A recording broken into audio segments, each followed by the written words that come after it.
दोस्तों आज की कहानी एक ऐसी कहानी है कि आज की कहानी के अंदर एक लाश ज़मीन के अंदर 50 दिन तक पड़ी रहती है। 50 दिन तक वो ज़मीन के अंदर दबी रहती है। कोई उस लाश को खोज नहीं पाता है, कोई इस लाश के बारे में पता नहीं निकालने पाता है। लेकिन दोस्तों अंत में इस लाश को जब ही बाहर आना होता है जब कातिल खुद इस लाश का पता बताता है। आखिर 50 दिन तक ये लाश ज़मीन के अंदर क्यों दबी रही और आखिर कातिल ने इस तरीके से इस लाश को क्यों दबाया था, बहुत सारे सवाल हैं। पूरी कहानी आप लोग सुनेंगे तो इस कहानी के बारे में सिलसिलेवार तरीके से जानेंगे। तो पूरी कहानी सिलसिलेवार तरीके से आप लोग को सुनाऊंगा, बस आप लोग इस वीडियो में अंत तक बने रहिएगा। दोस्तों रात के 10 बज चुके हैं। मैं हूं आप सभी का अपना शावेज़ मलिक और हाजिर हूं आप लोग के सामने फिर से एक क्राइम की कहानी को लेके, एक क्राइम की घटना को लेके। और दोस्तों आज की जो कहानी मैं आप लोग को सुनाने जा रहा हूँ, ये कहानी है चित्रकूट की। और दोस्तों चित्रकूट के अंदर एक थाना लगता है करबी कोतवाली। और दोस्तों इसी करबी कोतवाली क्षेत्र के अंदर एक गांव आता है जिसका नाम है बरबारा गांव। और दोस्तों असल में 1 तारीख यानी 1 जनवरी साल 2023 को इस गांव के अंदर सब कुछ ठीक था और हर किसी ने नववर्ष की एक दूसरे को मुबारकबाद दी थी, सब कुछ ठीक था। और इसी 1 तारीख को जो गांव के नवयुवक थे, जो एक तरीके से युवा पीढ़ी थी, वो आपस में एक दूसरे से बातचीत करते हैं और बातचीत करने के बाद में ये लोग एक प्लान बनाते हैं। और प्लान के तहत ये लोग को एक ऐसी मीटिंग बिठाते हैं लड़के लड़के आपस में और कहते हैं कि क्यों ना जो शंकर भगवान का मंदिर है वहीं पर हम लोग 3 तारीख को एक भंडारा करते हैं, जिसकी वजह से गांव के अंदर एक दूसरे से भाईचारा बढ़ेगा, एक दूसरे से प्रेम का हर्षोल्लास से एक दूसरे के मन में एक दूसरे के लिए इज्जत होगी और लोग काफ़ी ज़्यादा खुश भी होंगे।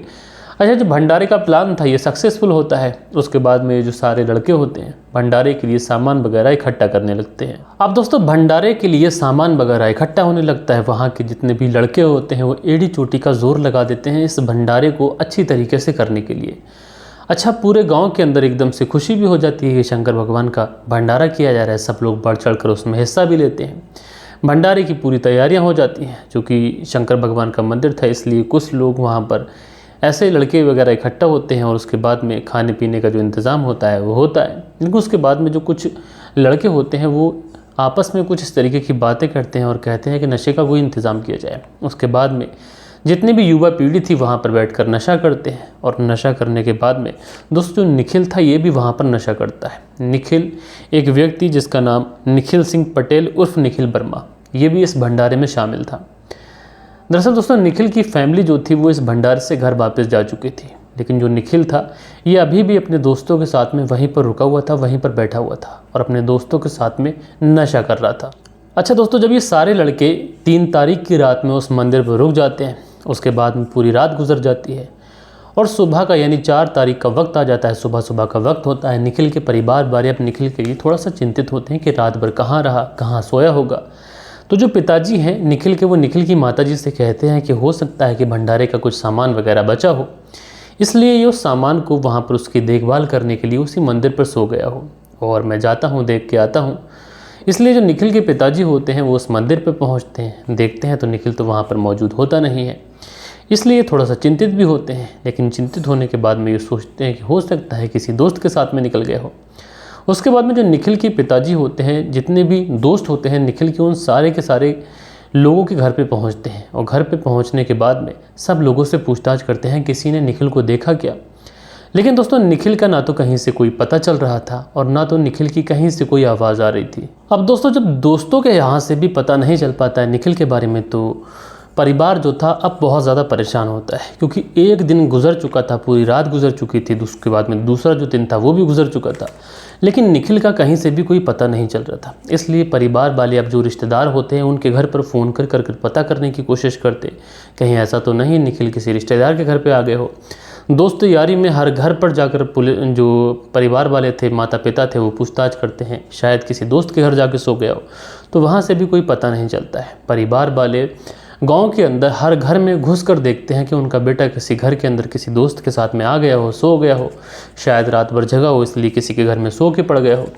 इसलिए हर जगह अपने बेटे को ढूंढते हैं, लेकिन दोस्तों कहीं से भी निखिल का कोई पता नहीं चलता है। 3 तारीख की ये बात थी, 4 गुजर जाती है, 5 गुजर जाती है, 6 गुजर जाती है दोस्तों, 7 गुजर जाती है, होते करते दोस्तों पूरा सप्ताह गुजर जाता है। और इस सप्ताह गुजरने में परिवार वालों ने निखिल को उसके रिश्तेदारों में हर जगह खोज लिया था, दोस्तों यारों में हर जगह खोज लिया था।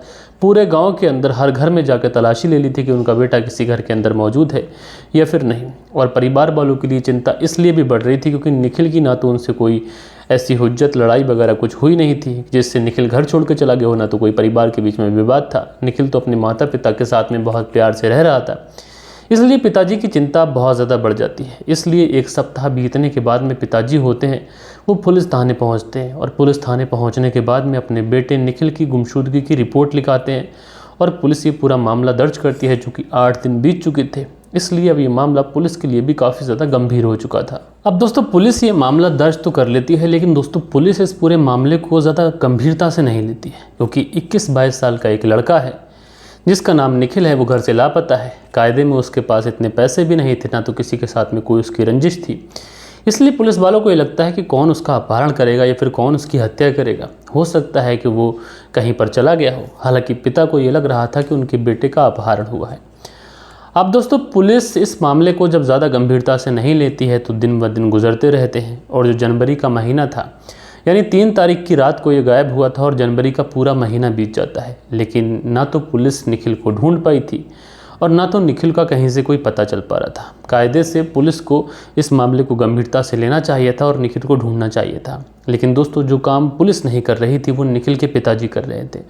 निखिल के पिताजी अपने बेटे को ढूंढने की हर संभव कोशिश कर रहे थे। दोस्तों दुनिया का कहीं से भी अगर किसी भी चीज़ का पता ना लग पाए, एक बेटा गुम हुआ है, उस बाप का कलेजे का टुकड़ा गुम हुआ है, भले ही पुलिस साथ छोड़ दे, समाज साथ छोड़ दे, लेकिन जो पिता है वो शांत कभी नहीं बैठेगा।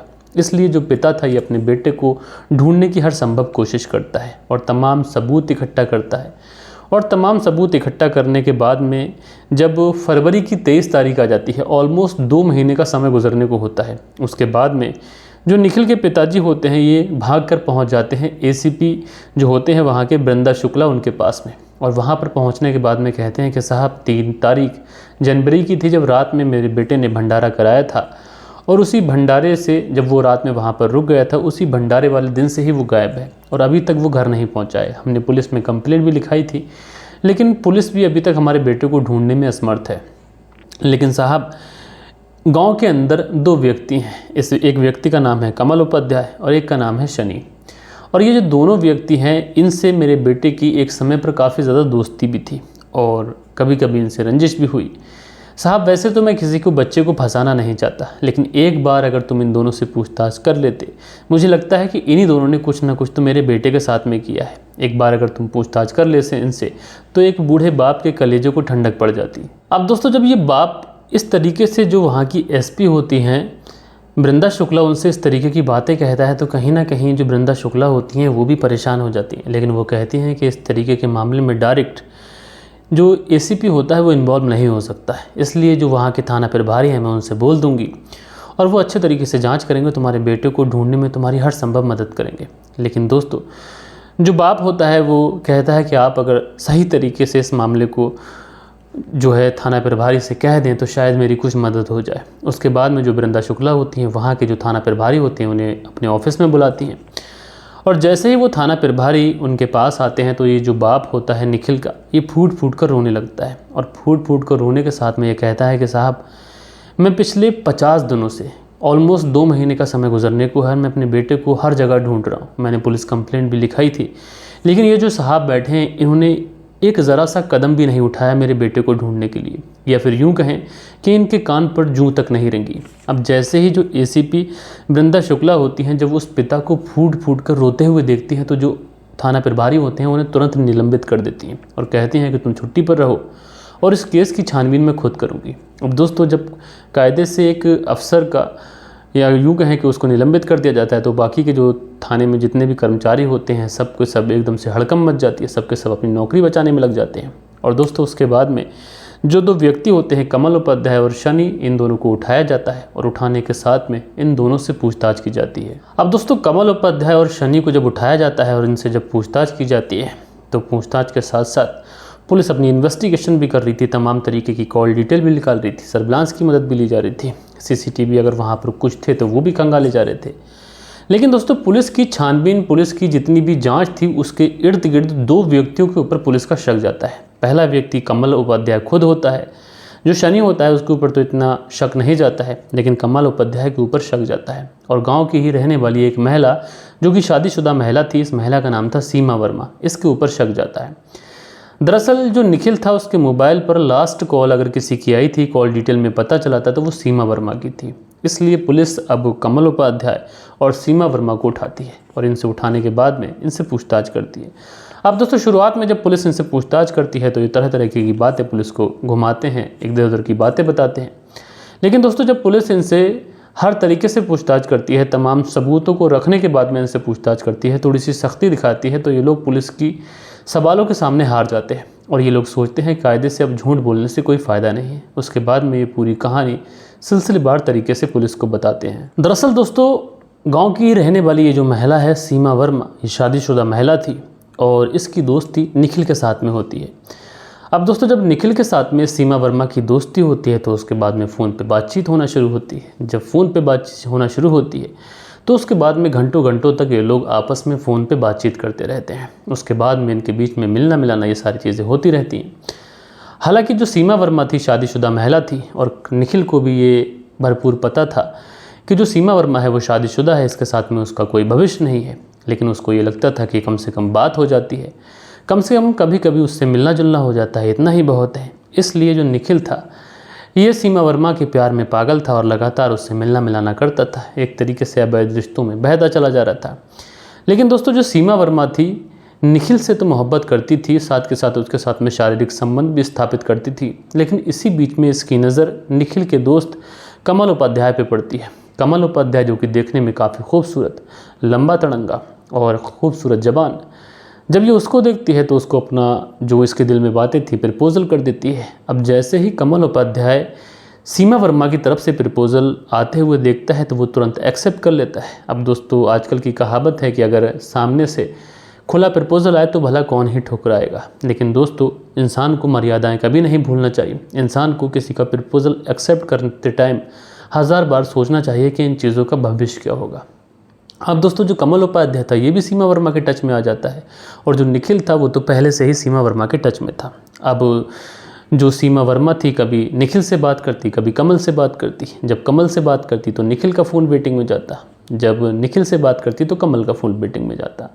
अब जब इन दोनों के फ़ोन कभी कभी वेटिंग में जाते तो इन दोनों को ये भी पता चल जाता है कि निखिल और कमल दोनों ही इसके साथ में इस रिश्ते में है, अवैध रिश्ते में है।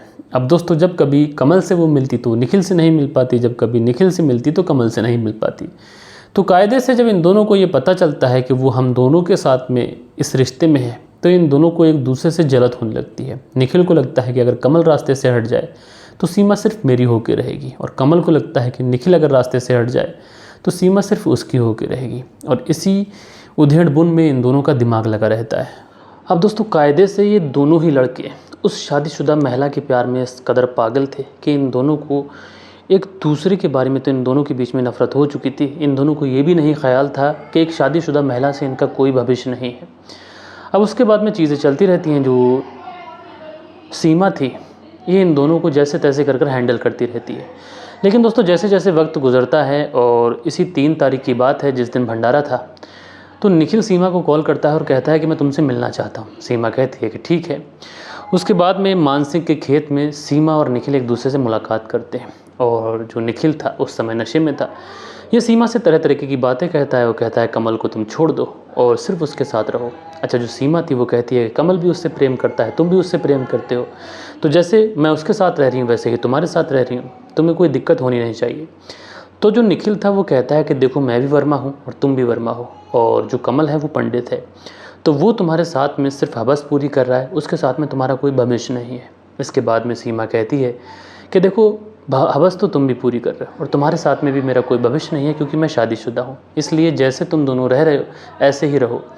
लेकिन दोस्तों जो निखिल था शायद उसको ये चीज़ें मंजूर नहीं थी, इसलिए वो कहता है कि देखो अगर तुम मेरे साथ नहीं रहोगी, कमल को नहीं भूलोगी, तो मैं ये बात पूरे गांव के अंदर बता दूंगा जिससे तुम्हारी काफ़ी बदनामी हो जाएगी। अब दोस्तों जैसे ही सीमा ये बातें सुनती है कि कमल और मेरे बारे में और निखिल और मेरे बारे में जब ये पूरे गांव में पता चलेगी तो बात मेरे ससुराल तक भी पहुंचेगी, मेरी शादी भी ख़राब हो सकती है, इसलिए तुरंत कमल को कॉल कर देती है। और कमल जैसे ही मिलने की बात सुनता है सीमा से, ये भी दौड़ा दौड़ा भागा भागा आता है। लेकिन दोस्तों जब ये वहाँ पर पहुँचता है तो देखता क्या है कि पहले से ही निखिल वहाँ पर मौजूद है। अब दोस्तों वहाँ पर इन दोनों के बीच में थोड़ी बहुत बातों से लड़ाई होती है। उसके बाद में जो कमल होता है और जो सीमा होती है वहीं पर गला दबाकर निखिल की हत्या कर देते हैं। और दोस्तों हत्या करने के बाद में उसको शव को उठाते हैं और वहीं पर उसी गांव के अंदर एक नहर होती है, उसी नहर की झाड़ियों में फेंक आते हैं। लेकिन दोस्तों उसके बाद में जो कमल है उसको लगता है कि इस डेड बॉडी को आज नहीं तो कल कोई ढूंढ ही लेगा, इसलिए इस डेड बॉडी को ठिकाने लगाने के लिए वो मार्केट जाता है। वहाँ से एक बोरी खरीदता है, एक फावड़ा खरीदता है, ढेर सारा नमक लेके आता है और जहाँ पर डेड बॉडी फेंकी थी वहीं पर सीमा को भी बुलाता है और वहाँ पर एक गहरा गड्ढा खोद कर उस बोरी के अंदर निखिल के शव को रख कर उसमें नमक डाल दिया जाता है, जिससे बॉडी पूरी तरीके से डिकम्पोज हो जाए और उसके बाद में ये लोग वहाँ से फरार हो जाते हैं। बहरहाल दोस्तों 50 दिन के बाद में जब पुलिस ने इस पूरे केस का खुलासा किया, पुलिस वहाँ पर जाकर डेड बॉडी को बरामद करती है, उस बोरी को खुलाती है तो सबूत के नाम पर सिर्फ एक अंगूठी और चैन होता है, बाकी पूरी बॉडी डिकम्पोज हो चुकी होती है। जो अंगूठी और जो चैन होती है वो जो निखिल है उसके पिता को दिखाई जाती है, वो पहचान कर लेते हैं। बहरहाल दोस्तों पुलिस ने इन दोनों को गिरफ्तार कर जेल भेजा है। लेकिन दोस्तों आप लोग इस पूरी घटना को किस तरीके से देखते हैं, अपनी राय नीचे कमेंट्स बॉक्स में ज़रूर से ज़रूर बताइएगा। अच्छा दोस्तों अभी मैं रूम से वीडियो बना रहा हूँ तो कुछ गेस्ट लोग आ गए बाहर, तो आपने देखा होगा थोड़ी देर से आपको बैकग्राउंड में आवाज़ आ रही होगी, तो उसके लिए मैं आप लोगों से क्षमा चाहता हूँ। और दोस्तों कल के दिन आप लोगों के जो भी कमेंट्स आए हैं जल्दी आप लोगों के कमेंट्स भी पढ़ लेता हूँ। दोस्तों हमारे वीडियोस पे जो कल के दिन कमेंट्स आए इसमें शील निधि हैं, लिखते हैं आज की कहानी में तीनों की गलती थी, ससुर देवर बुधबा भाभी सब गलत दिशा में चले मलिक भाई। तो शील निधि जी आपका बहुत बहुत शुक्रिया। निखिल साहनी हैं, उनकी माँ कमेंट्स करती हैं, लिखती हैं सर जी कहानी अच्छी लगी। तो निखिल साहनी की माँ आपका बहुत बहुत धन्यवाद। क्राइम करके एक चैनल है वो लिखते हैं गज़ब, तो भैया आपका शुक्रिया। सुनील त्यागी जी हैं, लिखते हैं नाइस स्टोरी रेनू सुनील त्यागी शैना बुलंदशहर से, तो भाई आप दोनों का बेहद शुक्रिया। उसके बाद में अनिल सालोंकी जी हैं, लिखते हैं धन्यवाद शाबिद जी, जब भी कोई बहन या बेटी विधवा हो जाती है तो नज़दीकी रिश्तेदार मायके या ससुराल वालों की जिम्मेदारी होती है कि उसको सहारा दें, लेकिन दुर्भाग्यवश आजकल पैसा प्रॉपर्टी हवस की ज़्यादा अहमियत दी जा रही है। शानदार प्रस्तुति शाबिद जी, शुभरात्रि, जय हिंद जय भारत। तो भैया अनिल सालोंकी जी आपका बहुत बहुत शुक्रिया। संजू राजपूत हैं, लिखते हैं नाइस, तो भैया शुक्रिया। माजिद अंसारी हैं, लिखते हैं वेरी नाइस स्टोरी, तो भैया आपका बहुत बहुत शुक्रिया। नायक म्यूज़िक लिखते हैं जय जगन्नाथ भाई कहानी अच्छी लगी। सुरेश नायक गोला भाई उड़ीसा से, तो सुरेश नायक जी आपका बहुत बहुत शुक्रिया। सुबोध कुमार जी लिखते हैं नाइस स्टोरी, तो भैया आपका बहुत बहुत शुक्रिया। सुरेंद्र शर्मा हैं, लिखते हैं नमस्ते मलिक भाईजान नाइस स्टोरी। सुरेंद्र कुमार श्री विजयनगर राजस्थान से, तो सुरेंद्र कुमार जी नमस्ते, आप कैसे हैं, आपका बहुत बहुत शुक्रिया। उसके बाद में सर जो 10 बजे का समय है काफ़ी लेट हो जाता है। मान सिंह पाल ज़िला हरदोई, आज की वीडियो में मेरा पहला कमेंट है। तो मान सिंह जी आपका पहला कमेंट था, आपका दिल से बहुत बहुत शुक्रिया। लेकिन 10 बजे का समय बस 2-4 दिन की बात है। जो मेरा दूसरा वाला चैनल है शाबिज़ मलिक नाम से, उसका लिंक आप लोग को डिस्क्रिप्शन में मिल जाएगा। उस पर वीडियो 8 बजे आया करेगी, उसको आप लोग ज़रूर सब्सक्राइब करके रख लीजिएगा, और इस पर 10 बजे आया करेगी। तो बस 2-4 दिन की बात है, अपना थोड़ा सेटअप बन जाए। उसके बाद में जो कहानियों का सिलसिला है दोनों चैनल पर चलेगा, 8 बजे भी मिलेगी आपको, 10 बजे भी मिलेगी। उसके बाद में खान है, लिखते हैं मलिक भाई आप कहाँ से हो, मैं मुराबाद के थाना कुंदरकी से हूँ। तो भाई खान जी मैं आपके बहुत नज़दीक से हूँ, आपका शुक्रिया। हाय करके आईडी है, लिखते हैं शाबिज़ भाई अस्सलाम वालेकुम, मेरा नाम इस्लाम शेख है, मैं यूपी के हमीरपुर डिस्ट्रिक्ट से टोन मौदहा से हूँ। तो इस्लाम शेख जी काफ़ी दिनों के बाद में आपने कमेंट्स किया, आपका बहुत बहुत शुक्रिया। उसके बाद में आपका जो कमेंट्स है यह है, कल मैंने एक कमेंट्स किया था इंट्रो और कमेंट्स पढ़ने में ज़्यादा टाइम वेस्ट होता है, ये बात सही है मेरी, तुम स्टोरी को लंबा खींचो तब मज़ा आएगा। वॉइस में तुम्हारा रेगुलर व्यूअर्स हूँ, रोज़ स्टोरी सुनता हूँ। SK47, तो SK47 जी जो कहानी लंबी होती है मैं लंबी सुनाता हूँ, और जो छोटी होती है छोटा सुनाता हूँ। तो इंट्रो तो कुछ ज़्यादा लंबा होता नहीं है, कहानी का सारांश बताता हूँ, अपने बारे में कुछ नहीं बताता। बस कमेंट्स इसलिए पढ़ता हूँ क्योंकि आप मेरी फैमिली हो और आप लोगों के नाम लेना मुझे बेहद अच्छा लगता है। तो दोस्तों मिलते हैं कल के दिन किसी और क्राइम स्टोरी के साथ में। जब तक के लिए अपना ख्याल रखिएगा, देश का ख्याल रखिएगा, परिवार के रिश्तों की अहमियत को समझिएगा। जय हिंद जय भारत। बैकग्राउंड की आवाज़ के लिए माफ़ी चाहता हूँ।